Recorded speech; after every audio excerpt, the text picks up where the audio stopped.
이번 돌아오는 주일이 추수감사 주일입니다. 여러분, 이 추수감사 주일 되면 항상 우리 많은 그리스도인들 가운데 어떤 단어가 많이 회자되느냐 하면 감사라는 단어가 우리 가운데 많이 이야기되어집니다. 여러분, 혹시 절기신앙이라는 이야기를 들어보셨습니까? 절기신앙 아마 생소하실 수도 있습니다. 그런데 이 절기신앙이라는 게요, 뭐냐면 항상 어떤 절기만 되면 우리가 그 절기를 기억하고 우리가 믿음 있는 것처럼 보이는 모습을 가지고 있습니다. 꼭 절기 때만 되면 내가 믿음이 있노라. 무슨 말씀을 드리고자 하냐면 우리가 이번 주일 추수감사 주일입니다. 우리가 한 해 2014년 한 해를 돌아보면서 하나님 앞에 하나님께서 우리 가운데 베풀어 주신 은혜를 돌아보고 감사합시다. 그리고 저마다 그 감사의 제목과 감사의 예물을 들고 하나님 앞에 나아갑시다 라고 이야기를 합니다.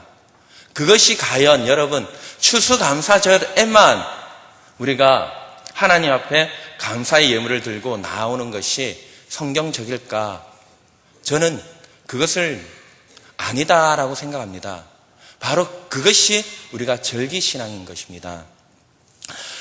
데살로니가 전서 5장 18절 말씀해 보면 범사에 감사하라, 이것이 그리스도 예수 안에서 너희를 향하신 하나님의 뜻이다 라고 말씀하고 있습니다. 성경은요, 하나님의 말씀은 우리 가운데 이렇게 말씀하고 있습니다. 범사에 감사하라. 우리가 매일매일 매 순간순간 감사하는 것이 하나님이 우리를 향하신 뜻이다 라고 말씀하고 있습니다.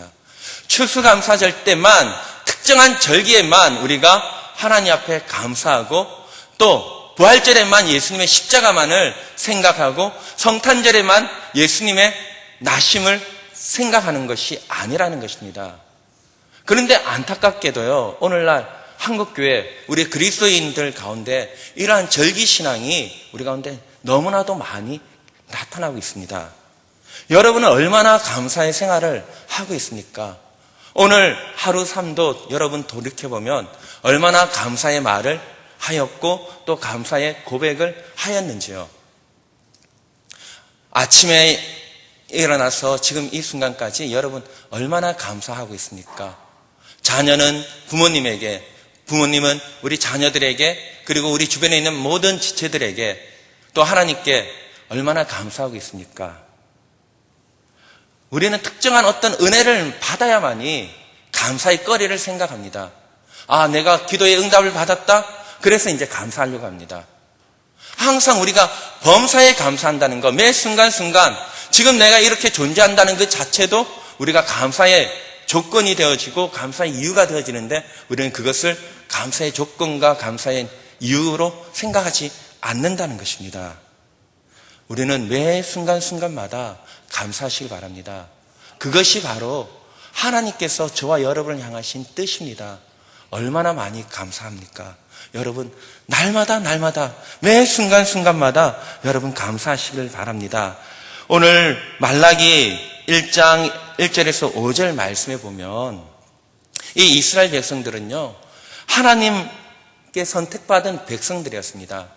하나님의 언약을 받은 언약의 백성이었습니다. 그런데 이 언약받은 언약 백성들이 그 언약적인 그들이 해야 할 책무를 다 하지 못해서 그들은 결국 이스라엘은 BC 586년에 어떻게 됐습니까? 바벨론에 의해 그 나라가 멸망당하고 이스라엘 대부분의 사람들이 바벨론으로 포로로 잡혀갔습니다. 하지만 하나님께서는 이 바벨론으로 포로로 잡혀간 이스라엘을 어떻게 하셨습니까?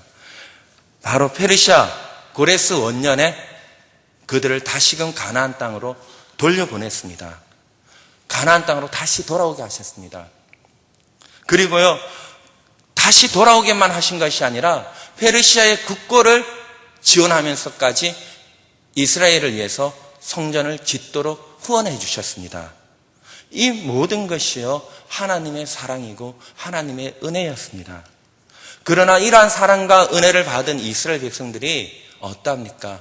시간이 점점 지나감에 따라 그들은 하나님의 은혜와 하나님의 사랑을 점차적으로 잊어버렸습니다. 그들 마음속에 하나님의 사랑, 하나님의 은혜가 식어져 갔다는 것입니다. 나아가 그들은 하나님을 배신하는 그러한 행위까지도 나타내고 있습니다. 저와 여러분은 어떠합니까? 처음에 예수님을 믿고 여러분 했을 때 어땠습니까? 정말 예수님 믿는 그 자체, 내가 정말 예수님께서 나의 죄를 대신해 십자가에 죽으시고 또 나를 위해 부활하시고 승천하시고 지금도 나를 위해서 함께 하신 하나님 우편에서 나를 위해서 중보해 주시고 또 나를 위해서 성령 하나님을 우리 가운데 보내주셔서 우리를 인도해 주시는 그 하나님의 은혜를 우리는 감격하고 감사하지 아니하였습니까?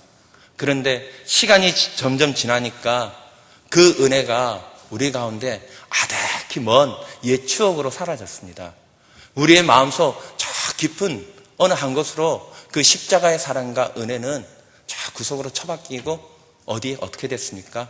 나의 어떤 아쉬움, 나의 답답함을 하나님 헤아려 주지 못한다는 그 이유로 우리는 막 불평하고 원망합니다. 그러한 모습이요 바로 오늘 말라기의 1장 1절에서 5절에 나타난 이스라엘의 모습이고 또 오늘을 살아가고 있는 저와 여러분의 모습이라고 볼 수 있습니다. 말라기의 기록 목적은 바로 이스라엘과 여호와 하나님과의 관계를 확인하고 거기에 기초하여 이스라엘을 책망하고 위로하면서 언약받은 언약 백성으로서의 그 특권과 책임을 인식하여 책임 있는 믿음의 삶을 살도록 건면하기 위해서 말라기서가 기록되어졌습니다. 바로 오늘 본문은요, 하나님과 이스라엘 백성들과 기본적인 관계를 확인하고 있습니다. 그리고 설명해 주고 있습니다. 자, 이스라엘 백성들이 하나님과 어떤 관계에 놓여 있는지 먼저 확인하고 있습니다. 바로 이 확인 속에서 하나님과 이스라엘 백성들이 바로 특별한 하나님 사랑 속에 있는 그 관계 속에 있다라는 것을 일깨워주고 있습니다. 그 사랑을 일깨워주면서 하나님의 은혜가 회복되어져야 한다는 것을 말해주고 있다는 것입니다.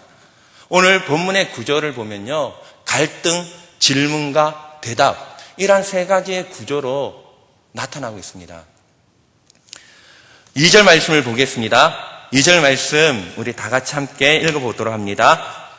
여호와께서 이르시되 내가 너희를 사랑하였노라 하나 너희는 이르기를 주께서 어떻게 우리를 사랑하셨나이까 하는도다.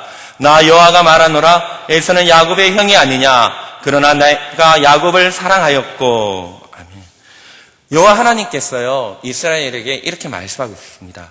내가 너희를 사랑하였다라고 말씀하셨습니다. 하나님께서 이스라엘에게만 내가 너희를 사랑하였다라고 말씀하고 있는 것이 아니라 오늘을 살아가고 있는 저와 여러분에게도 내가 너희를 사랑하였다라고 말씀하고 있습니다. 이런 하나님의 말씀을 들은 이스라엘의 반응이 어떠합니까? 당시 이스라엘 백성들은 이렇게 말합니다. 주께서 어떻게 우리를 사랑하셨나이까? 라고 말합니다. 하나님께서 전능하신 하나님, 창조주 하나님, 우리를 구성하신 그 하나님께서 우리에게 내가 너를 사랑하였다라고 말씀하시는데 이스라엘 백성들은 어떻게 해요? 주께서 어떻게 우리를 사랑하였습니까? 이렇게 말합니다. 바로 이 말씀이 이스라엘 백성들이 얼마만큼 타락했는지를 보여주고 있습니다. 마치요 우리 부모님들이 제가 우리 아들에게, 우리 자녀들에게 아빠가 너를 사랑한다, 내가 너를 사랑하였다라고 이야기를 딱 하는데 우리 아들, 딸이요, 아빠가 언제 우리를 어떻게 사랑했는데? 이렇게 하면 어떻습니까? 바로 여러분 자녀들이 이런 말들을 여러분에게 한다면 어떤 마음이 들겠습니까?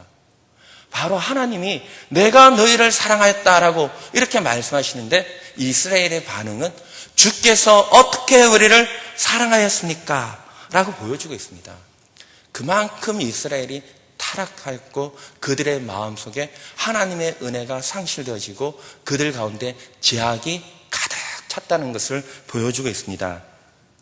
하나님께서 그들을 여러분 어떻게 사랑하셨습니까? 바벨론에서 돌아오게 하시고 또 그들의 나라를 회복하게 하시고 또 성전을 건축하게 하여서 하나님과 교제하는 그러한 교제의 삶을 살게 하신 분이 하나님이셨습니다. 그들은 거기에서 어떤 그들의 노력도 어떤 공로도 이스라엘에게는 없었습니다. 전적인 하나님의 은혜였고 하나님의 사랑으로 그 모든 일들이 이루어진 것입니다.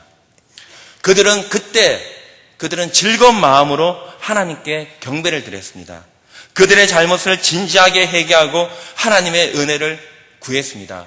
그러나 시간이 점점 지나감에 따라 그들은 하나님의 구원에 베풀어 주신 그 구원의 은혜를 상실해져 갔습니다. 그리고 하나님에 대한 열심도 식어갔을 뿐만 아니라 오직 그들의 믿음은, 그들의 신앙은, 그들의 제사는 종교적인 형식만이 그들 가운데 남아 있었습니다. 그래서 그들은 더러운 떡을 주의 제단에 바치고요, 희생물에 눈먼 것, 저는 것, 병든 것을 주님의 전에 바쳤습니다. 바로 이것이 예배 생활의 부패를 단적으로 보여주고 있습니다. 7절 말씀 여러분 다시 한번, 우리 본문은 아니지만 7절 말씀 여러분 함께 보도록 합니다. 너희가 더러운 떡을 나의 제단에 드리고도 말하기를 우리가 어떻게 주를 더럽게 하였나이까 하는도다. 이는 너희가 여호와의 식탁을 경멸히 여길 것이라 말하기 때문이다. 예, 바로 이렇습니다. 주의 제단에요, 눈먼 것, 저는 것, 정말 더러운 떡을 바치고도 그들은 뭐라고 말합니까? 우리가 어떻게 주의 제단을 더럽게 하였나이까? 여러분, 예배 여러분 어떻게 드리고 있습니까? 예전에 청교도 우리가 참 신앙이 뜨거웠을 때 우리는 예배 전 30분 전 하나님 앞에 나와서 우리가 기도로, 아마 학습과 세례를 받으신 분은 세례 문답, 학습 문답을 할 때 이 내용을 배웠을 것입니다. 예배 전에 나와서 말씀을 전하는 목사님과 성도들을 위해서, 그리고 내 자신을 위해서 기도하면서 예배를 준비해야 합니다. 여러분 다 배웠을 겁니다. 그리고 많은 믿음의 선배들로부터 이런 말씀을 들었을 것입니다. 그런데 우리의 모습은 어떠합니까? 예배 전 30분 전이 아니라 예배 시간에 딱 맞춰서 오고 있는 우리의 모습, 그리고 하나님 앞에 예물을 드릴 때 어떠합니까? 준비된, 예전에 우리 부모님들 신앙은 하나님 앞에 헌금을 드린다고 은행에서 새돈으로, 빳빳한 새돈으로 바꿔서 성경책에 다 꼽아가지고 주일날 하나님께 드린다고 그렇게 했는데, 오늘날은 어떠한지요? 지갑에서 그냥 아무 돈이나 꺼내가지고 막 집어넣어가지고 합니다. 그러면서 우리는 이야기해요. 하나님, 헌금하는 것도 어딘데요? 내가 그래도 헌금을 하지 않습니까? 11주의 생활을 하고요, 감사의 예물을 하나님 앞에 드리지 않습니까? 자기의 헌금 생활을 마치 정당한 것으로 여러분 나타내고 있습니다. 이것이 주의 전에 더러운 떡을 드리는 것과 무엇이 다르겠습니까? 여러분, 하나님이 돈이 없어서 여러분에게 헌금을, 11조를 내라, 감사의 헌금을 하라라고 하시는 걸까요? 그건 아니지 않습니까? 우리는 하나님이 우리 가운데 베풀어 주신 은혜들, 그런 것들을 다 지금 잊어버리고 있습니다. 왜 이러한 모습이, 예배 생활에 부패된 모습이 당시 이스라엘 백성들 뿐만 아니라 오늘을 살아가고 있는 우리 그리스도인들 가운데 나타나고 있습니까? 바로 그것이 하나님의 사랑과 은혜를 잊어버렸기 때문입니다. 저도 요즘 불평을 간혹 많이 하고 있습니다. 왜 제 입에서 불평과 원망의 말들이 나올까요? 저만 불평을 할까요? 여러분은 불평하지 않습니까? 왜 우리 가운데 불평과 원망이 우리 가운데 자연스럽게 나오고 있는지, 그 역시도 하나님의 은혜를 우리가 잊어버리고 있기 때문입니다. 데살로니가 전서 뭐라고 말씀하고 있습니까? 범사에 감사하라. 우리는 이 범사라는 것, 매 순간순간 하나님 앞에 감사하며 나가야 되는데, 우리는 내 생각과 내 뜻과 맞지 않는다라고 해서 우리는 쉽게 불평과 원망을 합니다. 그리고 쉽게 다른 사람에 대해서 성질을 부립니다. 왜요? 하나님의 은혜를 우리가 잊어버렸기 때문입니다. 우리의 지체들을 존중하지 못하는 이유가 어디에 있습니까? 나보다 남을 낮게 여기라는 성경 말씀을 우리는 왜 잊어버리고 있습니까? 내가 잘났기 때문이라는 그런 생각 속에 우리가 살아가고 있기 때문입니다. 내가 잘났다라고 생각하는 그 이유가 어디에 있습니까? 하나님의 은혜를 잊어버렸기 때문입니다. 하나님의 사랑을 잊어버렸기 때문에 우리의 마음에 교만이 생기는 것입니다. 내가 저 사람보다 낫다. 남과 비교하여 내가 낫다라는 의식을 가지고 있는 것도 하나님의 은혜를 잊어버렸기 때문입니다. 바로 이러한 우리의 모습에 불평과 원망의 말이 일어나는 것은 우리의 믿음 생활에 적신호가 나타났다는 것입니다. 이러한 내 믿음 생활 속에 불평과 원망의 말들이 나올 때 바로 내가 지금 하나님의 은혜를 잊어버렸구나라는 그 생각을 우리는 해야 합니다. 우리는 조금만 어려움에 처하면 어떻습니까? 하나님이 우리를 언제 어떻게 사랑하였습니까? 당시 말라기에 나오는 이스라엘 백성들처럼 이런 말들을 우리는 서슴지 않고 말할 때가 많이 있습니다. 왜 하나님 저 사람의 기도는 들어주시고 왜 내 기도는 들어주지 않습니까? 왜 저 친구는 시험에 합격하고 왜 나는 시험에 떨어지고 저 친구는 왜 취업을 하고 왜 나는 취업이 안 되고 왜 저 친구는 저 사람은 하나님 좋은 집에서 살고 나는 왜 이 매일매일 경제적인 어려움에 내가 매일 씨름하면서 살아가야 합니까? 이렇게 불평하고 있습니다. 바로 이것이 하나님이 언제 우리를 나를 어떻게 사랑하였습니까? 라고 말하는 것과 동일합니다. 하나님의 답변, 이러한 이스라엘 백성들의 말에 하나님의 답변은 어떠합니까? 하나님이 사랑하셨다라고 2절부터 말씀하고 있습니다. 2절 후반부입니다. 나 여호와가 말하노라 에서는 야곱의 형이 아니냐? 그러나 내가 야곱을 사랑하였고 에서는 미워하였으며 그의 산들을 황폐하게 하였고 그의 산업을 강야의 이리들에게 넘겼느니라 라고 말씀하고 있습니다. 이 말씀 속에 2절과 5절 말씀에 하나님이 어떻게 그들 가운데 대답하고 있는가? 바로 하나님의 사랑이 그 가운데 얼마나 잘 나타나고 있는지를 보여주고 있습니다. 하나님께서 이들을 사랑하신 것은 단순히 사랑을 말하는 것이 아니라 특별히 세상의 모든 민족들 가운데 하나님의 특별한 은혜 가운데 이스라엘을 선택하신 것을 말씀하고 있습니다. 하나님께서 보여주신 이 특별한 사랑을 설명하기 위해서 그들의 조상 에서와 야곱의 역사적인 신뢰를 들어서 하나님은 말씀해주고 있습니다. 하나님께서는 에서는 야곱의 형이 아니냐라고 질문하셨습니다. 이 질문의 의미가 무엇이라고 여러분 생각하십니까? 그것은 에서가 장자로서 장자의 축복을 받는 것이 당연한 일입니다. 일반적인 법칙이 아닙니까? 에서가 장자로서 장자의 축복을 받는 것이 일반적인 법칙이 아니냐? 그런데 에서가 장자의 축복을 받았습니까? 장자의 축복을 누가 받았습니까? 야곱이 실제로 장자의 축복을 받지 않았느냐라는 것을 말씀해주고 있습니다. 즉 하나님의 섭리 가운데 야곱이 장자의 축복을 받았다는 것을 이스라엘 백성들에게 일깨워주고 있습니다. 이것은요 전적인 하나님의 은혜라는 말 외에는 달리 설명할 수 있는 방법이 없습니다. 즉 하나님의 선택적인 사랑으로 야곱이 장자의 축복을 받았다는 것을 말씀하고 있습니다. 하나님께서는 에서와 야곱의 관계에서 에서는 장자지만 하나님이 버렸고 야곱을 선택하셨다는 그 사실을 말씀해주고 있습니다. 그리고 그 후손에 계속되는 역사에서 에서의 후손인 에돔은 그들이 아무리 노력한다고 할지라도 그들의 땅은 황폐되어지는 것을 말씀하고 있습니다. 이러한 역사를 말씀하시는 이유가 무엇이겠습니까? 바로 이스라엘 백성들, 주께서 어떻게 우리를 사랑하셨습니까? 라는 이러한 하나님 앞에 반문할 때 이러한 역사적인 신뢰를 하나님께서 말씀해 주심으로 이스라엘이 깨닫고 그들이 하나님의 사랑을 회복하도록 하는 데 있다는 것입니다. 이스라엘도 하나님 앞에 범죄함으로 멸망당했습니다.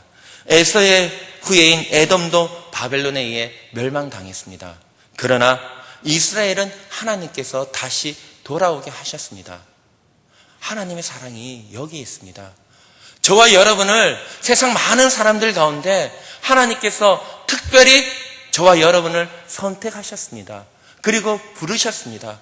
그리고 우리를 의롭다라고 하나님께서 불러주셨습니다. 하나님은 우리를요, 죄인이었던 우리를 의인으로 삼아주셨습니다. 단순히 우리를요, 의인으로 삼아주신 것만이 아니라 하나님은 더 나아가서 우리를 하나님의 아들이라 하나님의 자녀로 우리를 삼아주셨다는 것이거든요. 죄인인 우리가 의인에서 머무는 것이 아니라 더 나아가 하나님의 자녀로 우리를 삼아주셨다는 것입니다. 이것이 하나님의 특별한 선택의 사랑이고 은혜였습니다. 이 은혜를 우리는 기억하면서 우리는 하나님 앞에 하나님의 사랑과 은혜를 회복해 나가야 하는 것입니다. 이스라엘은 하나님의 은혜를 회복해야 합니다. 여러분, 믿지 않는 사람들을 변화시키는 것이 무엇입니까? 하나님의 은혜의 복음입니다. 이 은혜의 복음은요, 이 하나님의 은혜의 말씀은 믿지 않는 사람들만 변화시키는 것이 아니라 믿는 우리도, 믿는 저와 여러분도 어떻게 해요? 하나님의 말씀을 통해서 다시금 우리의 신앙을 일깨워주고 더 하나님의 자녀된 믿음의 삶을 이뤄나가도록 하는 촉진제가 바로 하나님의 말씀입니다. 이 말씀을 가지고 우리는 하나님 앞에 나아가야 되고요, 하나님의 은혜를 회복해 나가야 합니다. 그래서 말라기 선지자는요, 이스라엘의 많은 문제들을 지적하기 전에 바로 무엇을 제일 먼저 언급하고 있느냐면요, 바로 이스라엘 백성들 가운데 하나님의 은혜와 하나님의 사랑을 회복할 것을 말씀해 주고 있습니다. 이스라엘이 우상 숭배한 그 죄를 지적할 수도 있습니다. 또 그들이 정말 하나님 말씀에 불순종했던 많은 그러한 죄악들을 지적할 수도 있습니다. 그들이 탐욕과 탐심과 그리고 어떻게 해요? 성적인 방탕함, 그리고 하나님의 제사를 소홀히 여겼던 그 많은 것들을 지적할 수도 있었지만, 먼저 하나님은 말라기 선지자를 통해서 그들의 하나님의 은혜를 회복할 것을 먼저 일깨워주고, 그 다음에 말라기서를 보면요, 예배와 그 모든 것들을 회복해 나갈 것을 말씀해주고 있는 것입니다. 하나님의 은혜는 믿는 자로서 바로 믿음의 사람으로 믿음의 책임 있는 삶을 살아갈 수 있도록 하는 원동력입니다. 하나님의 은혜가요. 하나님의 은혜를 우리가 상실하면 믿음의 삶을 이뤄나가는 그 원동력, 추진력을 우리는 상실해 나갑니다. 여러분, 하나님의 은혜를 여러분 결코 잊지 마시길 바랍니다. 하나님의 은혜를 결코 헛되이 받지 마시길 바랍니다. 서두에 말씀드린 바가 있는 것처럼 하나님께서는 이스라엘과 특별한 관계를 언급하고 있습니다. 이 특별한 관계를 언급하고 있는 것은 당시 이스라엘 백성들이 불평하는 것에 대한 답변이었습니다. 여러분, 당시 이스라엘 백성들의 질문이 저와 여러분에게 일어난다면 제가 거듭 계속해서 반복해서 드리는 이유도 여기 있습니다. 내게 이러한 불평과 원망이 자꾸만 내게 일어난다면, 감사가 내 입에서 점점 사라진다면 내 신앙생활에 바로 빨간불 적신호가 켜져 있다는 위험 신호를 알려주는 것임을 우리는 깨달아야 한다는 것입니다. 그래서 우리는 어떻게 합니까? 하나님의 은혜가 회복되어질 수 있도록 하나님 앞에 나와서, 말씀 앞에 나와서, 기도의 자리로 나와서, 예배의 자리로 나와서 다시금 하나님의 은혜, 하나님의 첫사랑을 회복할 수 있도록 여러분 하나님의 은혜를 구해야 한다는 것입니다. 이처럼 이스라엘이나 우리는 우리의 선한 행위나 노력으로 구원받은 것이 아님을 우리는 기억해야 합니다. 여러분이 뭐가 특별해서 하나님의 자녀로 부르셨겠습니까? 제가 뭐가 특별해서 하나님께서 저를 하나님의 자녀로 삼아주셨겠습니까? 아무것도 내세울 것이 없습니다. 여러분 가진 재물이 얼마나 많다 할지라도, 여러분이 가진 지식이 얼마나 탁월할지라도 여러분 하나님 보실 때는 보잘것없습니다. 여러분이 가지고 있는 지식과 재물, 그것으로 여러분 하나님 앞에 구원받은 것이 아니라는 것입니다. 전적인 하나님의 은혜임을 우리는 기억해야 합니다. 에베소서 2장 8절 9절 말씀입니다. 너희가 그 은혜를 인하여 믿음으로 말미암아 구원을 얻었나니 이것이 너희에게서 난 것이 아니요 하나님의 선물이라. 행위에서 난 것이 아니니 이는 누구든지 자랑치 못하게 함이다 라고 말씀하고 있습니다. 구원은 하나님의 선물입니다. 여러분, 이 하나님의 은혜의 선물 기억하시고 여러분 성경에만 밑줄 긋지 마시기 바랍니다. 물론 우리가 성경 말씀을 묵상하고 성경 말씀을 읽으면서 형광펜이든 볼펜으로 밑줄을 쭉쭉 꺼야 합니다. 그러나 성경에 밑줄만 긋는 그러한 신앙이 아니라 정말요 삶으로 여러분 밑줄 긋는 신앙을 나타내야 한다는 것입니다. 저에게 요즘 계속 제가 기도하고 하나님 앞에 간구하는 그것이 한 가지가 있는데요. 뭐냐면 제가 정말 하나님 앞에 목회자로 하나님 앞에 먼저 쓰기보다 먼저 하나님 앞에 진실한 예배자로 하나님 앞에 쓸 수 있도록 제가 기도하고 있습니다. 제가 목사 안수 받을 때 장로님 나이가 지긋하신 그 장로님께서 저에게 말씀해 주셨습니다. 전에도 제가 한번 말씀드린 바가 있는 걸로 제가 기억되어지는데 뭐냐면 이 세상에 많은 목회자들이 있습니다. 그러나 그 많은 목회자들은 대부분이 사람의 향기, 사람의 냄새를 풍기는 많은 목회자입니다. 사람의 냄새를 풍기는 많은 목회자가 많이 있지만 정말 예수의 향기를 나타내는 목회자가 적은 것 같습니다. 목사님, 젊은 목사님, 이제 목사 안수 받는데 목사님 정말 사람 냄새 풍기는 목회자가 되지 말고 예수님 향기를 나타내는 목회자가 되시길 바랍니다. 그 말씀을 제가 목사 안수 받을 때 제가 아는 장로님께서 저에게 권면의 말씀을 해주시고 부탁하시더라고요. 그것이 지금도 제 마음속에 남아있고 오늘 살아가면서도 계속 그 말씀이 제 귀에 떨림이 되고 울림이 되고 있습니다. 왜요? 내가 목회자로서 어떤 사람들 앞에 나서기보다 먼저 내가 하나님 앞에 정말 진정한 예배자로 그리스도인으로 먼저 서야 한다는 거예요. 예배자도요, 우리 목회자도 목회자이기 전에 무엇인지 아십니까? 그리스도인입니다. 예배자입니다. 여러분도 마찬가지라는 거거든요. 여러분이 집사, 권사, 장로이기 전에 먼저 무엇입니까? 예배자가 되어야 한다는 거예요. 그리스도인이 되어야 한다는 거예요. 그것을 잊어버리면 바로 말라기에 나타나 있는 이스라엘 백성들처럼 하나님의 은혜와 하나님의 사랑을 잊어버리고요, 자기 자신을 자꾸만 나타내려고 한다는 것입니다. 여러분, 우리는 하나님의 그 부르신, 그 십자가의 그 부르신 은혜, 하나님께서 우리에게 선물로 주신 그 구원의 은혜들을 여러분 잊지 마시길 바랍니다. 바로 그 은혜를 기억하며 하나님 앞에 나아가며 우리의 신앙이 회복되어져야 할 것입니다. 제가 얼마 전에 우리 믿음교구 야외에 나갈 때 제가 현수막, 타이어 집 현수막이 크게 있는 그 글귀를 본 적이 있습니다. 거기에 어떤 말이 있느냐면 가난을 견디는 것은 주변 사람들을 힘들게 하는 것이다.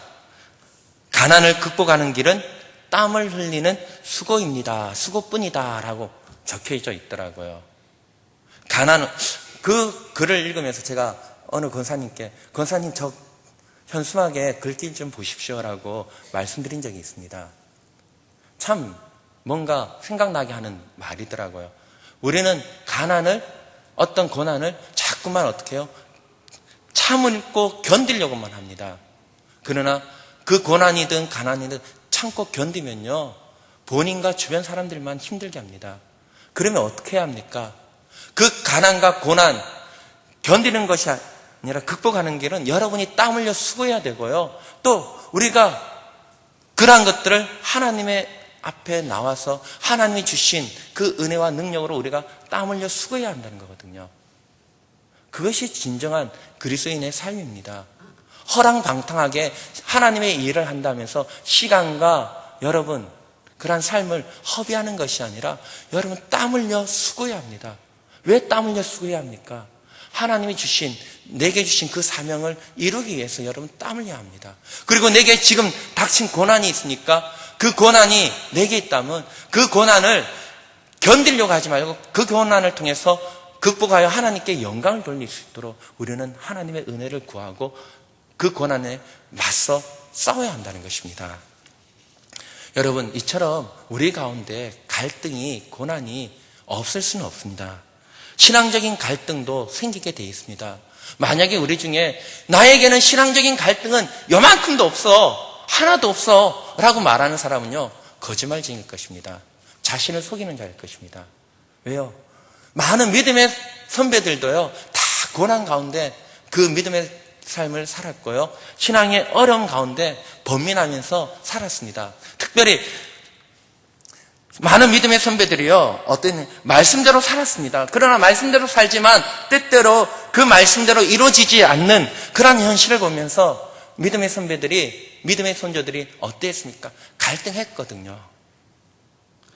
그래서 우리 가운데 고민이, 신앙의 고민이 없다라고 말하면 거짓말하는 것입니다. 여러분, 저도 갈등이 있고 고민이 있습니다. 그러나 그 갈등과 고민, 그 갈등과 고민을 해결하는 답이 어디에 있겠습니까? 이런 갈등과 고민이 일어난다면 우리는 어떻게 반응해야 되겠습니까? 하나님이 나를 사랑하신다. 바로 여기에 답이 있습니다. 저에게도 수많은, 제가 지금까지 살아오면서 많은 하나님의 은혜를 받았습니다. 정말요, 생각지 못하는 많은 하나님이 부어주신 은혜를 저는 누렸고 받았습니다. 그런데도 불구하고 지금도 고민이 있고 갈등이 있습니다. 그러나 그 고민과 갈등 속에서 하나님, 어떻게 하나님이 나를 사랑하였습니까? 라고 말하지 않고 하나님이 나를 사랑하신다. 그래서 어떡합니까? 우리는 하나님 앞에 엎드리고 하나님께 기도하지 않습니까? 여기에 답이 있습니다. 지금까지 나를 은혜와 사랑으로 인도하신 하나님, 여기까지 도우신 에베네셀의 하나님, 그 하나님의 은혜가 나를 지금 존재하게 만든다는 그 사실을 우리는 기억하며 하나님께 나가야 합니다. 그리고 고난 가운데 있으니까 그러면 그 고난 속에 있는 하나님의 뜻을 발견할 수 있어야 합니다. 왜 하나님 내게 이러한 고난이 일어나는지, 왜 내게 이러한 슬픔과 아픔이 일어나는지, 그 고난과 아픔과 슬픔 속에 때로는 대인관계가 좋지 못하다면 왜 하나님 나는 왜 이렇게 사람들과 좋은 관계가 되지 못합니까? 왜 나는 맨날 사람들과 이렇게 부딪힙니까? 그렇다면 그 대인관계 속에서 하나님의 뜻이 어디 있는가? 나의 허물은 어디에 있는가? 생각해야 한다는 것입니다. 그리고 하나님의 뜻을 발견하고 내가 어떠한가를 생각하고, 그리고 또 그 너머에 있는 하나님의 은혜의 손길들을 우리는 바라볼 수 있는 믿음의 눈이 있어야 한다는 것입니다. 하나님의 은혜와 나의 존재, 하나님의 어떠하심을 우리는 생각하며 문제보다 그 문제 너머에 계신 하나님의 능하신 손길을 바라볼 수 있는 여러분 되시기를 소원합니다. 말씀을 정리하고 맺도록 하겠습니다. 이스라엘 말라기서에 나온 이스라엘 백성들, 하나님이 내가 너를 사랑하였노라 라고 말씀하였습니다. 거기에 대한 이스라엘 백성들은 어떻게 반응합니까? 어떻게 주님께서 우리를 사랑하였습니까? 라고 말합니다. 거기에 하나님은 그들에게 진노하지 않으시고요, 그들에 대해서 오래 참으시며 그들에게 어떻게 하나님이 그들을 사랑해 주셨는지 바로 에서와 야곱의 역사적인 신뢰를 들어 하나하나 이스라엘 백성들에게 깨우쳐 주십니다. 그리고 그들이 바로 그들 가운데 하나님의 사랑이, 하나님의 은혜가 회복되어지도록 하나님께서 은혜를 베풀어 주고 계십니다. 바로 오늘을 살아가고 있는 저와 여러분에게도 하나님은 오래 참으심으로 하나님의 사랑과 은혜를 보여주고 베풀어주고 계십니다. 여러분, 그 은혜와 사랑에 여러분 감사하시고, 또 하나님은 우리를 사랑하시는가? 얼마만큼 우리를 사랑하고 계시는가? 바로 그런 의문과 생각이 들 때 하나님께서 나를 선택해 주셨습니다. 하나님께서 하나님이 선택하신 하나님의 때에 나를 예수님 안에서 구속해 주셨습니다. 그리고 성령 하나님을 통해서 그 구속의 은혜를 내게 적용시켜 주셨습니다. 그리고 내가 그 은혜를 지금 누리고 있습니다 라는 사실을 여러분 기억하시고 우리 가운데 하나님의 사랑과 은혜가 다시 한번 회복되어지고 정말 이번 돌아오는 추수감사주일 정말 여러분 이 추수감사주일에만 감사하는 것이 아니라 날마다 하나님 앞에 감사함으로써 더 많은 감사의 제목으로 하나님 앞에 나오시는 여러분 되시기를 축원합니다.